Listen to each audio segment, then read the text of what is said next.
Hello hi ನಮಸ್ಕಾರ ಎಲ್ರಿಗೂ, ನಾನು ನಿಮ್ಮ ಪ್ರೀತಿಯ Veekshitha and welcome to the channel. Finally travel ವ್ಲಾಗ್ಸ್ನ ಕಂಟಿನ್ಯೂ ಮಾಡುವಂಥ ಟೈಮ್. ಯಾರು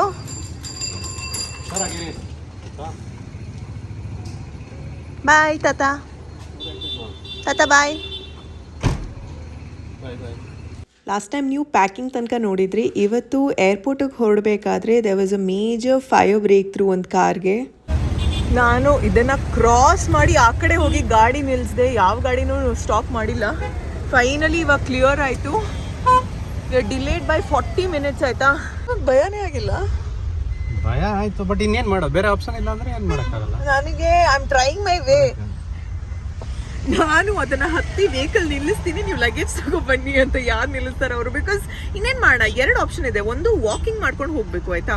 ನಡ್ಕೊಂಡು ಹೋಗೋದಂದ್ರೆ ಎಷ್ಟು ದೂರ ಅಂತ ಗೊತ್ತಾಗ್ತಿಲ್ಲ. ನಾನು 2ಕ್ಕೂ ಸೈ. ದೀಪು ಸುಮ್ಮನೆ ಇದ್ದಾರೆ. ನಾನು ಇವಾಗ ನಾವು ಸುಮ್ಮನಿದ್ರೆ ಆಗಲ್ಲ, ಆ್ಯಕ್ಟಿವ್ ಆಗಬೇಕು, ಏನಾದರೂ ಯೋಚನೆ ಮಾಡಬೇಕು ಪ್ಲ್ಯಾನ್ ಬಿ ಅಂತ. ಅಷ್ಟರಲ್ಲೇ ಮೂವ್ಮೆಂಟ್ ಸ್ಟಾರ್ಟ್ ಆಯಿತು. We are stuck for half an hour ಅಲ್ಲ, ಮಿನಿಮಮ್ ಹಾಫ್ ಆನ್ ಅವರಿಂದ ನಾವು ಒಂದೇ ಜಾಗದಲ್ಲಿ ಇದ್ದೀವಿ. ಫ್ಲೈಟ್ ಬೇರೆ ಮಿಸ್ ಆದರೆ ಮತ್ತೆ ಅಷ್ಟೊಂದು ದುಡ್ಡು ಕೊಡ್ತಾರೆ. Oh my god, beginning of the trip ಏನು ಟ್ರ್ಯಾಜಿಡಿ ನಡೀತಪ್ಪ. ಸೊ ಇಂಟರ್ನ್ಯಾಷನಲ್ ಫ್ಲೈಟ್ ಅಂದರೆ 3 hours ಮುಂಚೆ ಇರಬೇಕು. ನಾವು ಬೇಗನೆ ಹೊರಟಿದ್ರು ಈ ಥರ ಅನ್ಎಕ್ಸ್ಪೆಕ್ಟೆಡ್ ಇನ್ಸಿಡೆಂಟ್ಸಿಂದ ಏನಾದರೂ ಆಗುತ್ತೆ. ಓ ಶಿಟ್, ಏನಾಯ್ತು ಗೊತ್ತಾ? ಗ್ಲಾಸ್ ಹಾಕ್ಬೇಕು ಅನ್ಸುತ್ತೆ, ಫುಲ್ ಗ್ಲಾಸ್.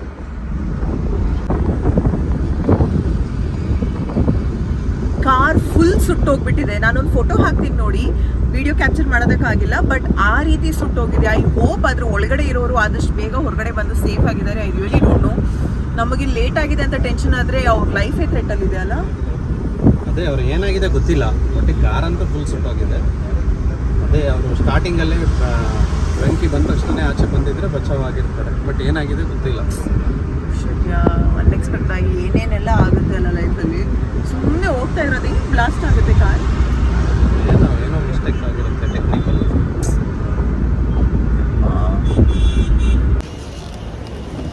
ಫೈನಲಿ ನಾವು ರೀಚ್ ಆದ್ವಿ 9 o'clock. ಅದಕ್ಕೆ ಹೇಳೋದು ಏರ್ಪೋರ್ಟ್ಗೆಲ್ಲ ಬೇಗ ಹೊರಡಬೇಕು ಅಂತ. ನಾವು 6:30 ಹೊರಟು 8 ಗಂಟೆಗೆ ರೀಚ್ ಆಗ್ತೀವಿ ಅಂದರೆ 8:30 ಆದ್ರೂ ರೀಚ್ ಆಗಿಲ್ಲ. 9ಗೆ ರೀಚ್ ಆದ್ವಿ. ಕೆಲವೊಂದ್ಸತಿ ಪರಿಸ್ಥಿತಿ ನಮ್ಮ ಕಂಟ್ರೋಲಲ್ಲಿ ಇರಲ್ಲ ಅಲ್ವಾ, ಹಿಂಗೆಲ್ಲ ಆಗುತ್ತೆ. ಟೈಟ್ ಸೆಕ್ಯೂರಿಟಿ ಎಲ್ಲ ಕಡೆ. ನಾವಿಬ್ಬರೇ ಲೇಟ್, ಉಳಿದಿರೋರೆಲ್ಲ ಬಂದಿದ್ದಾರೆ. ಅವಾಗಿಂದ ನಮಗೋಸ್ಕರ ಅರ್ಧ ಗಂಟೆಯಿಂದ ಅವ್ರು ಹೊರಗಡೆಯಿಂದಾನೇ ವೆಯ್ಟಿಂಗಲ್ಲಿದ್ದಾರೆ ಗೊತ್ತಾ. ಕಂದ, ಯು ನಾಟ್ ಬಿಲೀವ್, ದೀಪು ಹೇಳೋದು, ನೀನು ಗೋ ಗೆಟ್. ಕಂದ, ನಾನು ಏನು ಮಾಡಿದೆ? ರೋಡಲ್ಲೆಲ್ಲ ಜಂಪ್ ಮಾಡೋಕ್ಕೆಲ್ಲ ಫ್ಲೈಓವರಲ್ಲಿ ಆ ಕಡೆ ಅಲ್ಲಿ ಜಾಗನೇ ಇಲ್ಲ, ಅಲ್ಲೆಲ್ಲ ಜಂಪ್ ಮಾಡೋಕ್ಕೆ ಹೋಗಿದ್ದೆ. ನಾನು ಜಂಪ್ ಮಾಡಿದೆ, ಆ್ಯಕ್ಚುಲಿ ಕ್ರಾಸ್ ಮಾಡಿದೆ. ಬಿಕಾಸ್ ಗಾಡಿ ನಿಲ್ಲಿಸ್ಬೇಕಲ್ಲ, ನಮ್ಮ ಗಾಡಿ ಮೂವ್ ಆಗ್ತಿಲ್ಲ ಅಂದರೆ ಏನಾದರೂ ತಲೆ ಓಡಿಸ್ಬೇಕಲ್ವಾ ಬೇಬಿ. ಇನ್ನೊಂದು ಗಾಡಿನಾದರೂ ನಿಲ್ಲಿಸ್ಬೇಕು ಅಂತ. ದೀಪು ಪಂಡೇರು ಒಂದೇಟು 10 kg ಕೂಡ ಎಕ್ಸ್ಟ್ರಾ ಪತ್ತುಂಡು ಏತ್ ಶಾಪಿಂಗ್ ಮಲ್ಪು ಅಂದ್ ಮೇಕ್ ಸೆನ್ಸ್. ನಿಕಲ್ ಬ್ಯಾಗ್ 3 ಜನ ತನಾಲ್. ಎಲ್ರಿಗೂ ಖುಷಿ ಆಯಿತು. ಬಿಕಾಸ್ ಪ್ಲ್ಯಾನ್ ಬಿ ಇದ್ದಿದ್ದು ಏನು ಗೊತ್ತಾ, ಅಕಸ್ಮಾತ್ ಫ್ಲೈಟ್ ಮಿಸ್ ಆಗೋ ಥರ ಇದ್ದರೆ ನಮಗೆ ನಾವಿಬ್ಬರು ನೆಕ್ಸ್ಟ್ ಫ್ಲೈಟಲ್ಲಿ ಹೊರಡೋದು ಅಂತ. ಇನ್ನೇನು ಮಾಡೋದು, ಎಲ್ಲರದ್ದು ಡಿಲೇ ಮಾಡೋದಕ್ಕಾಗಲ್ಲ ಅಲ್ಲ. But we are very happy that ಒಟ್ಟಿಗೆ ಹೋಗೋದಕ್ಕಾಗುತ್ತೆ ಅಂತ. ಆ್ಯಂಡ್ ಫೈನಲಿ ಇವಾಗ ಬ್ಯಾಗೇಜ್ ಚೆಕ್ ಇನ್ ಆಗೋದು, ಸೆಕ್ಯೂರಿಟಿ ಚೆಕ್ ಇನ್, ಅದೆಲ್ಲ ಮಾಮೂಲಿ ಪ್ರಾಸೆಸಸ್ ಇರುತ್ತಲ್ವ. ಸೊ ಅದನ್ನು ಮುಗಿಸ್ತಾ ಇದ್ದೀವಿ. ತುಂಬ ದಿನದಿಂದ ನೀವು ಕಾಯ್ತಾ ಇದ್ರಿ ಅಲ್ವಾ. ಸೊ ಹಾಲ್ಟಲ್ಲಿ ಇಟ್ಟಿದ್ದೆ, ರಿಯಲಿ ಸಾರಿ ಆಯಿತಾ. ಬಟ್ ಫೈನಲಿ ಈ ವಿಡಿಯೋಸ್ ಎಡಿಟ್ ಮಾಡಿ ಅಪ್ಲೋಡ್ ಮಾಡ್ತಾ ಇದ್ದೀನಿ ಆ್ಯಂಡ್ ನೀವು ನೋಡ್ಬೋದು ಅನ್ನೋ ಖುಷಿ ಇದೆ ಈಗ. ಸ್ಮೈಲ್ ಮಲ್ಪಲೆ ಈಗ ನಾಂಡತ್ತ ಪೂರ ಬೇಲೆ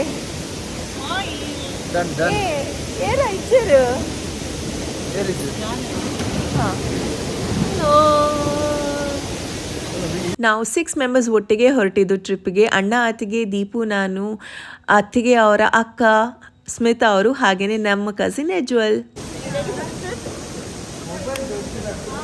ಚೆಕ್ ಇನ್ ಎಲ್ಲ ಆಗೋಷ್ಟೊತ್ತಿಗೆ ತುಂಬ ಲೇಟ್ ಆಗಿತ್ತು. ನಾವು ಊಟಕ್ಕಂತ KFCನ ಹುಡುಕ್ತಾ ಇದ್ವಿ, ಬಟ್ ಇಲ್ಲಿ KFC ಇಲ್ಲ ಅಂತ ಗೊತ್ತಾಗಿ ಫೈನಲಿ ಇದ್ದಿದ್ದು ಒಂದೇ ಆಪ್ಷನ್ ನಮಗೆ ಸ್ಟಾರ್ಬಕ್ಸ್. ಕ್ವಿಕ್ಕಾಗಿ ಮೀಲ್ ಆಗಬೇಕಲ್ವಾ. ಸೊ ನೈಟ್ ಡಿನ್ನರ್ ಇದು. ನಿಮಗೆ ಗೊತ್ತಿತ್ತಾ ಡೊಮೆಸ್ಟಿಕ್ನಲ್ಲೂ ಫ್ರೀನಾ? ಎಲ್ಲ ಕಡೆ ನನಗೆ ಗೊತ್ತಿರಲಿಲ್ಲ. ನಾನು ತುಂಬ ಜನರು ಈ ಏರ್ಪೋರ್ಟ್ ಶಟಲಲ್ಲಿ ಓಡಾಡೋದನ್ನು ನೋಡಿದ್ದೀನಿ. And I thought it is always paid service ಅಂತ. ಇವತ್ತೇ ಗೊತ್ತಾಗಿದ್ದು ಫ್ರೀ ಆಗಿಬಿಡ್ತಾರೆ.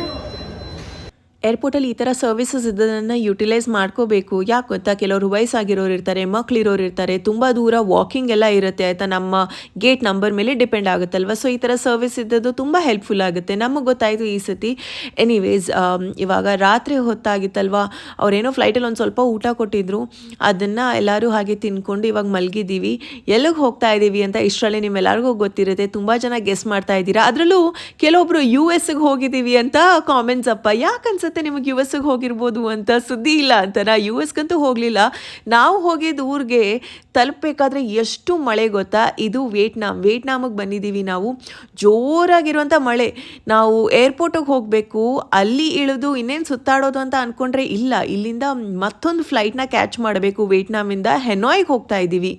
ಮಧ್ಯರಾತ್ರಿ ಫ್ಲೈಟ್ ಇದ್ದು ಬೆಳಗಿನ ಜಾವ ಅಲ್ಲೇ ಏನು ಸಿಗುತ್ತೆ ಅದನ್ನು ತಿಂದ್ಕೊಂಡು, ಹೊಸ ಊರು, ಹೊಸ ಊಟ ಬೇರೆ, ಎಲ್ಲ ಹೊಸ ಪರಿಚಯ ಅಡ್ಜಸ್ಟ್ ಮಾಡಿಕೊಂಡು ಮತ್ತೆ ಇನ್ನೊಂದು ಫ್ಲೈಟ್ನ ಕ್ಯಾಚ್ ಮಾಡಬೇಕಾಗಿತ್ತು. ಅಲ್ಲೂ ಜೋರಾಗಿ ಮಳೆ. ನಮ್ಗೆ ಅನ್ನಿಸ್ತು ನಾವು ಯಾಕಾದರೂ ಬಂದಿದ್ದೀವಿ ಈ ಟೈಮ್ನಲ್ಲಿ ಇಷ್ಟೊಂದು ಮಳೆ ಬರಬೇಕಾ ಅಂತ. ಇನ್ನೇನಪ್ಪ ತಿರುಗಾಡೋದು ಹೆಂಗಪ್ಪ ಅಂತೆಲ್ಲ ಯೋಚನೆ ಬರ್ತಾಯಿತ್ತು. ಆಗುತ್ತಲ್ವ, ಅಷ್ಟೊಂದೆಲ್ಲ ಬುಕ್ ಮಾಡಿ ಎಲ್ಲ ಟಿಕೆಟ್ಸ್ ಆಗಿದೆ, ಆ ದೇಶದಲ್ಲಿ ಹೋಗಿರಬೇಕು, ಮಳೆ ಬಂದರೆ ಏನಂತ ನೋಡೋದು. ಒಟ್ಟಿನಲ್ಲಿ ನಾವು ಹೋಗೋ ಜಾಗದಲ್ಲಿ ಮಳೆ ಇಲ್ಲ ಅಂತ ಕೇಳ್ಪಟ್ವಿ. ಸಮಾಧಾನ ಎಲ್ಲೋ ಒಂದು ಕಡೆ. ನೋಡಬೇಕು ಇನ್ನು ಹೋದ್ಮೇಲೆ ಹೇಗಿರುತ್ತೆ ಏನು ಕತೆ ಅಂತ. ಇದು ನಮ್ಮ ಸೆಕೆಂಡ್ ಫ್ಲೈಟ್. ಲಾಸ್ಟ್ ಸೀಟ್ ಅತ್ತ 40 ಸೀಟ್ ಲಾಸ್ಟ್ ರೋ. ನನಗೆ ಭಯ ಆಯಿತು ಫ್ಲೈಟ್ ಟೇಕ್ ಆಫ್ ಆಗಬೇಕಾದ್ರೆ, ಲ್ಯಾಂಡ್ ಆಗಬೇಕಾದ್ರೆ ಕ್ಲಾಸ್ಟ್ರೋಫೋಬಿಯಾ ಎಲ್ಲ ಇರುತ್ತೆ ಅಂತ. ಥ್ಯಾಂಕ್ಫುಲಿ ಕ್ಲಾಸ್ಟ್ರೋಫೋಬಿಯಾ ಆಗಲಿಲ್ಲ ನನಗೆ, ಬಟ್ ಸ್ಕೇರ್. ಟ್ರಾವೆಲ್ ಅನ್ನೋದು ಒಬ್ಬರಿಂದ ಒಬ್ಬೊಬ್ಬರು ಮುಖ ನೋಡಿ ಹೆಂಗಾಗಿದೆ. We all want to go back. ಇತ್ತೆ ಮತ್ತುಂಟು ತೆಲಿಕೆ ಈಜಿನ ಇಂಚ ಏರ ಫೋರ್ಸ್ಫುಲ್ ಉಡ್ಲೆತ್ತೊಂದು ಬತ್ತಿಲ್ಲಕ್ಕ. ಅಡಿ ಹೋದ ಗುಲಾಬಿ ಹೂವೇ ಇರಿಗೆ ಮನಸ್ಸಿಜ್ಜೆ. Where is Nitin, Padmashali and family? ಓನು ಏರು ನಮ್ದೆಲ್ಲಪ್ಪ, ನಮ್ಮ ಟೀಮ್ ಅವರೆಲ್ಲಿ? ಇಲ್ಲಿ hi Nitin Kumar, Padmashali and family. Welcome to Vietnam guys.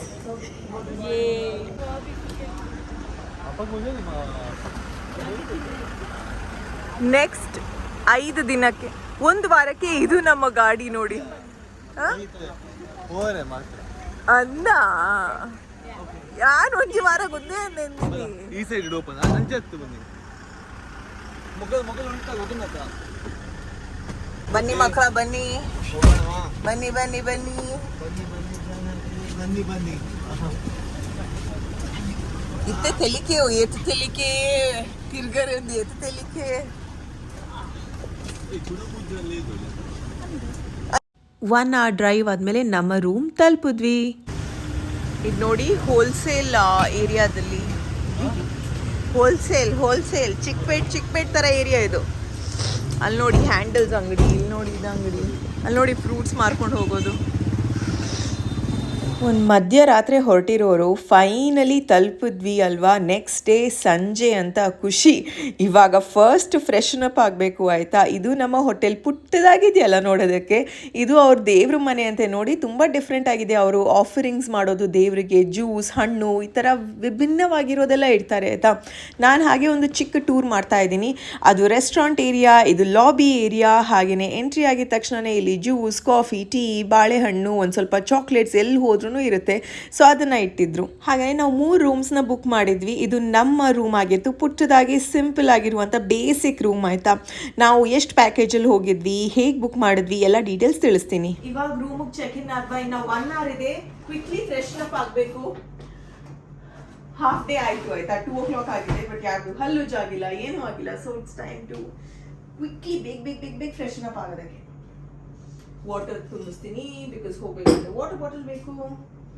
ಬೇರೆ ದೇಶಕ್ಕೆ ಹೋಗೋದು ಸುತ್ತಾಡೋದು ಅಂತೆಲ್ಲ ಹೇಳೋದು. ಅದು ಬೇರೆ ಗ್ರೂಪ್ ಟ್ರಿಪ್ ಎಲ್ಲ ಇದ್ದಾಗ ನಾವು ಮುಂಚೆನೇ ಪ್ಲ್ಯಾನ್ ಮಾಡಿರ್ತೀವಲ್ವ, ಹೋಗಿ ಇವತ್ತು ರಿಲ್ಯಾಕ್ಸ್ ಮಾಡ ಅಂದರೆ ಇಲ್ಲ, ಇವತ್ತು ಸುತ್ತಾಡಕ್ಕೆ ಹೋಗಬೇಕು, ಬಿಕಾಸ್ ನಾವು ಬಂದಿದ್ದೀವಿ ಇರೋದೇ ಒಂದು 6 ದಿನ ಚೆನ್ನಾಗಿ ಯುಟಿಲೈಸ್ ಮಾಡಬೇಕು ಅಂತ.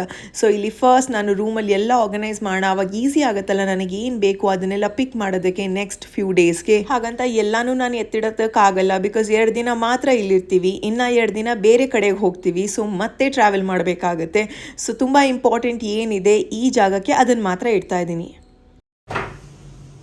ಅಲ್ಲಿ ಕ್ವಿಕ್ಲಿ ಫ್ರೆಶನ್ ಅಪ್ ಆಮೇಲೆ ಸಿಗ್ತೀನಿ, ಬಿಕಾಸ್ ಇದೆಲ್ಲ ಸ್ವಲ್ಪ ಅರೇಂಜ್ ಮಾಡಿ ಔಟ್ಫಿಟ್ಸ್ ಎಲ್ಲ ಪ್ಲಾನ್ ಮಾಡಿ ಬೇಗ ಹೊರಡಬೇಕು. ಚಾರ್ಜ್ ಬೇರೆ 3% ಇದೆ, ಫೋನ್ ಯಾವತ್ತಾದ್ರೂ ಆಫ್ ಆಗುತ್ತೆ. But finally welcome to Vietnam.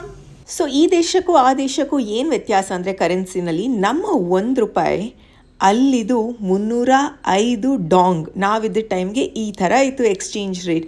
So ಅಲ್ಲಿ ಏನೇ ಇದ್ರೂ ಲಕ್ಷದಲ್ಲೇ ಅವ್ರು ಕ್ಯಾಲ್ಕುಲೇಟ್ ಮಾಡ್ತಾರೆ ಆಯಿತಾ. ಸೊ ಅಲ್ಲಿ ಹೋಗಿ ಅನ್ಸುತ್ತೆ ನಮಗೆ, ಓ ನಾವು ಫುಲ್ ರಿಚ್, ಕೋಟಿ ಹಣ ಇವಾಗ ನಮ್ಮ ಕೈಯಲ್ಲಿದೆ ಅಂತ. ವಿ ಆರ್ ಸೋ ರಿಚ್ ಇವಾಗ. 1 ಕೋಟಿ ಇದೆ ಆ್ಯಂಡ್ ಇಲ್ಲಿ ಎಷ್ಟಿದೆ?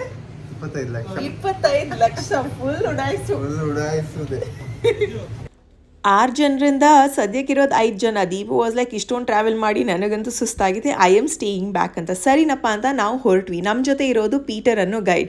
ಇಲ್ಲೆಲ್ಲ ವಿಯೆಟ್ನಾಮಲ್ಲಿ ಅವ್ರ ಹೆಸರು ತುಂಬ ಡಿಫ್ರೆಂಟ್ ಆಗಿರುತ್ತಲ್ಲ, ಸೊ ಹಾಗಾಗಿ ನಾವು ಡಿಸ್ಕಸ್ ಮಾಡ್ತಾ ಇದ್ವಿ. ಅವ್ರ ಆ್ಯಕ್ಚುಲ್ ಹೆಸರು ತಾಯಿ ಅಂತೆ, ಏನೋ ಹೇಳಿದ್ರು ಪ್ರೊನೌನ್ಸಿಯೇಷನ್, ಬಟ್ ಎಲ್ಲ ಟೂರಿಸ್ಟ್ ಅವ್ರಿಗೆ ಈಸಿ ಆಗಲಿ ಅಂತ ಪೀಟರ್ ಅನ್ನೋ ಹೆಸರನ್ನ ಇಟ್ಕೊಂಡಿದ್ದಾರೆ ಅವರು. ಆ್ಯಂಡ್ ಇವರೆಲ್ಲ ಆನ್ ಟೈಮ್ ಗೊತ್ತಾ. 5:30ಗೆ ನಾವು ಕೆಳಗಡೆ ಬರ್ತೀವಿ, ನೀವು ಬನ್ನಿ ಅಂದರೆ ಅವ್ರು ಆ್ಯಕ್ಚುಲಿ 5:20ಗೆ ಬಂದಿರ್ತಾರೆ. ನಮ್ಮ ಗಾಡಿನೂ ಬಂತು. ಸೊ ನಾವಿರೋ ಏರಿಯಾ ಇದು ಫುಲ್ ಕ್ಯಾಪಿಟಲ್ ಆಫ್ ಹೆನಾಯ್ ಅಂತೆ. 1000 years ಓಲ್ಡ್ ಹಳೆಯ ಟೌನ್ ಅಂತೆ ಇದು. ಅಂದರೆ ನಮ್ಮ ಚಿಕ್ಕಪೇಟೆ ಕಮರ್ಷಿಯಲ್ ಸ್ಟ್ರೀಟ್ ಥರನೇ ಇದೆ, ಫುಲ್ ಅಂಗಡಿಗಳು, ಚಿಕ್ಕ ರೋಡು, ಬ್ಯುಸಿ ಸ್ಟ್ರೀಟ್ಸ್ ಗೊತ್ತಾ, ಬಟ್ ಇಟ್ಸ್ ಕ್ಲೀನ್. ಇಷ್ಟೊತ್ತು ನಾವು ಪೀಟರ್ ಜೊತೆ ಮಾತಾಡ್ಕೊಂಡು ಒಂದಷ್ಟು ಇನ್ಫಾರ್ಮೇಶನ್ ಹೇಳಿದ್ರು. ಕರೆಕ್ಟ್ ಬೋಂಡನಿಕ್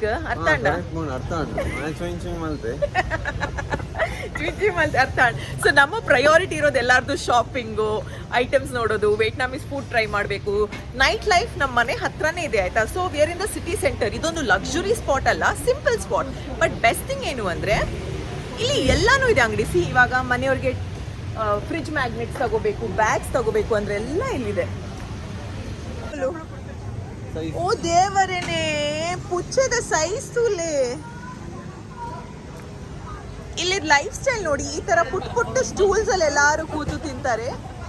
ಫಸ್ಟ್ ಸ್ಪಾಟ್ ನಾವು ಬಂದಿದ್ದು ಸೇಂಟ್ ಜೋಸೆಫ್ ಚರ್ಚ್ ಅಂತ. ಇದು ಹೆನಾಯಲ್ಲಿ ಅತಿ ದೊಡ್ಡ ಚರ್ಚ್ ಅಂತೆ. ಫಸ್ಟ್ ನೋಡಿದ್ದೆ ಇಲ್ಲಿನ ಸಿಟಿ, ಹಾಗೆಯೇ ಆರ್ಕಿಟೆಕ್ಚರಲ್ ಬ್ಯೂಟಿ, ಹಾಗೆಯೇ ಎಲ್ಲರೂ ಒಟ್ಟಿಗೆ ಸೇರಿ ಎಲ್ಲಿ ಹೋದ್ರೂ ಒಂದು ಗ್ರೂಪ್ ಫೋಟೋ ತಗೊಳ್ಳೋಣ ಅಂತ ಫುಲ್ ಮೆಮರೀಸ್ ಆಯಿತಾ. ಆ್ಯಂಡ್ ಇದು ಇವತ್ತಿನ ಸಿಂಪಲ್ ಔಟ್ಫಿಟ್ ಚೆಕ್ ನಮ್ಮದು.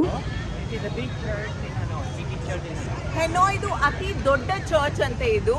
ಡೇ 1 ಆ್ಯಂಡ್ ನಮ್ಮನ್ನು ಬಿಟ್ಟು ಹೋಗಿದ್ದಾರೆ. ನಾವಿಬ್ರು ಗೊತ್ತಿಲ್ಲ, ಫೋನ್ ಇಲ್ಲ,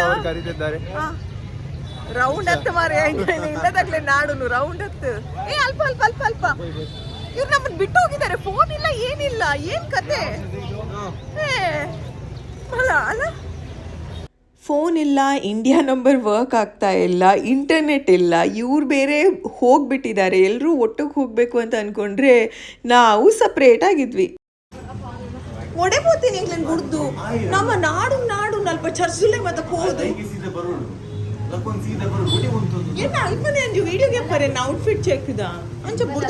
ನಮ್ಮೆಲ್ರಿಗೂ ಎನರ್ಜಿ ಬೇಕಿತ್ತು. ಸೊ ವಿವೆಟಲ್ಲಿ ನಮಗೆ ವಿಯೆಟ್ನಾಮೀಸ್ ಕಾಫಿ ಟ್ರೈ ಮಾಡಬೇಕು ಫಸ್ಟ್, ಅದಕ್ಕೆ ಕರ್ಕೊಂಡು ಹೋಗಿ ಅಂತ. ಸೊ ಹಾಗಾಗಿ ಚರ್ಚಿಂದ ಪಕ್ಕದಲ್ಲೇ ಇತ್ತಂತ ಇವರೆಲ್ಲ ಸೀದಾ ಇಲ್ಲಿಗೆ ಬಂದಿದ್ರು. ಸೊ ಹಾಗಾಗಿ ಇವಾಗ ಫಸ್ಟ್ ಟ್ರೈ ಮಾಡ್ತಾ ಇರೋದು ವಿಯೆಟ್ನಾಮೀಸ್ ಕಾಫಿ. ಅವಾಗ 1 ಕೋಟಿ ಇತ್ತು, 25 ಲಕ್ಷ ಅಂತ ವಿ ವೇರ್ ಹ್ಯಾಪಿ. ಬಟ್ ಈ ಸಿಮ್ಗೆ ವಿ ಪೇಡ್ 2 ಸಿಮ್ಗೆ ಇತ್ತು 4 lakhs. 4 lakhs. ನಿಕುಲ್ ಇರ್ವೆಲ್ಲ ಟ್ವಿನ್ನಿಂಗ್, ನಿಕುಲ್ ಬೋರ್ಡನ್ನೇ ಮಾಡಿನಾ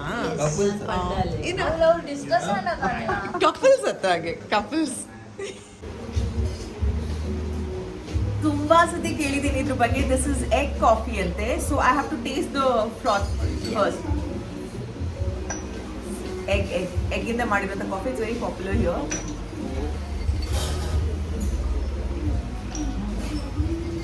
So good. Yes. Egg ತರ ಸ್ಮೆಲ್ ಇಲ್ಲ. Really nice. Too good. It tastes not like it is like dessert. This is so good. So good. But it's okay. But still it's fraud. This is so good. So good. It tastes not like it is like dessert. This is so good. So good. This is so good. It tastes not like it is like dessert. But it's okay. But still it's fraud. This is so good. So good. It tastes not like it is like dessert. But still it's fraud. It tastes not like it is like dessert. But still it's fraud. But still it's okay. But still it's fraud.